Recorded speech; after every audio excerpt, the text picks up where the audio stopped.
ಕಾವ್ಯ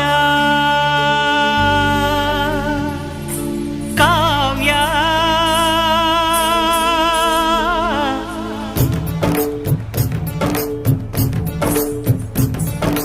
ಕಾವ್ಯ ಕಾವ್ಯ ಅಮೃತ ಉಣಿಸು ಮಾನವರೆದೆಗೆ ಪ್ರೀತಿಯ ಉಣಿಸು ದಾನವರೆದೆಗೆ ಅನಂತ ಅನಂತ ಸುಖದ ತರಂಗ ಮೃದಂಗ ನುಡಿಸು